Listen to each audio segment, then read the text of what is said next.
Hello mga kananay, ngayon pala ay Huwebes Santo kaya gagawa si Bianan ng balinsuso. Oo mga kananay, masarap si Bianan gumawa ng balinsuso. Ayan mga kananay, yung hinalo niya dyan ay may asukal tsaka yung giniling na malagkit na bigas. Tapos mga kananay, ayan yung niya. Pero hinaluan din niya yan ng bigas na giniling tsaka yung malagkit talaga ng giniling. Tapos ayan, nilagyan na rin niya ng buko. Tapos mga kananay, mamaya ay lalagyan niya rin niya ng gata. Ayan, yung gata ng nyog kasi yan ang nagpapasarap at nagpapalasa din sa balinsuso. Ang mga kananay, mga balinsuso ay siya ng Bicol. Yan ang suma ng Bicol. Ayan mga kananay, dinagdagan pa ni Mader ng gata kasi kulang pa siya. Kailangan pag nagluluto ka nito, siya, sakto lang yung tubig niya or yung gata na ilalagay mo para hindi siya masyadong basa kapag binalot mo na siya sa dahon ng saging. Ayan. Ayan, pinipiga pa ni Bianan yung mga natirang mga nyog. Yan, para makakuha ng gata. Ayan mga kananay. Ayan, may buko na. Diba, masarap yan mga kananay. Kakaibang suman din ito kasi iba-iba ang suman dito natin sa Pilipinas. Tapos, ayan, ito ay suman ng mga Bicolano. Ayan, masarap to.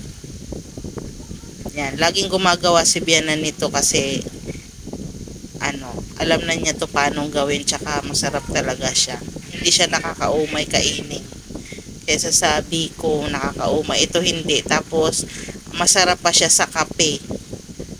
Ayan, kailangan mo nang haluin yan. Ayan, hindi siya masyadong basa. Kasi kailangan niyang, yung tama lang, yung pagkabasa niya, hindi masyadong basa para hindi siya malalaglag pag nilagay mo sa dahon ng saging. Ayan ang mga kananay ang resulta ng paghalo ni Mader kanina. Diba, hindi siya tama lang yung pagkabasa o pagkalagnaw niya. Ayan, sakto lang siya na mailagay sa dahon. At ganito ang paraan para mailagay natin siya sa dahon. Tsaka yung itsura niya, ayan, parang hugis talaga siyang cone.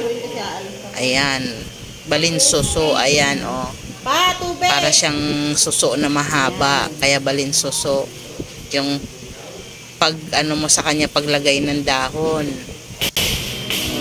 Lagay ng tama lang. Ganyan din? Yan. Tapos isasarado na lang ganyan. Perfect. Yan ang balinsuso.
Ito na mga kananay, luto na ang balinsuso ni Bianan, ni Mader. Ayan, luto na siya, tsaka malamig na siya kasi kanina pa yata ito naluto. Ayan, nanghingi ako, tsaka tikman na natin to dito sa bahay. Nandito pala ako na sa bahay na. Ayan, masarap siya. Sa tingnan pa lang masarap na. Tapos lalo pa pag tinikman mo, talagang mas masarap tong suman na to. Tsaka iba din siya sa mga suman na nakagawian na natin. Sobrang sarap. Ito na yung mga kananay ang balinsuso ni Bianan ko. Ayan. Masarap to mga kananay. Kakaiba din sa ibang mga suman. Ayan.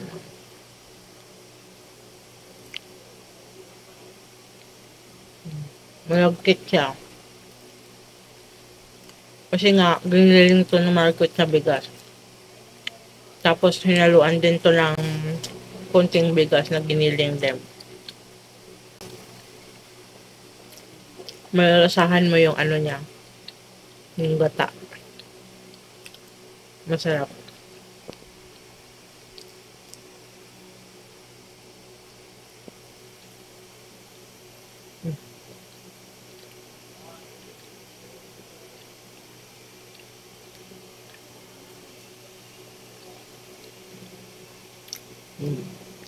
Sarap. Gusto nyo i-try nyo din.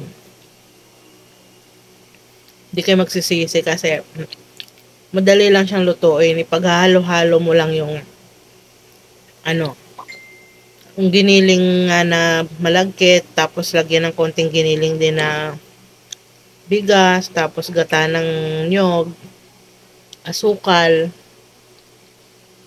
tapos buko. Yun ang special sa kanya kasi meron siyang buko. Yan, tapos kung gusto nyong mas sumarap, kaso kasi pag nilagyan nyo ng gatas, madali siyang mapanis. Pero mas maganda siguro wag na. Pero masarap din siya pag may gatas.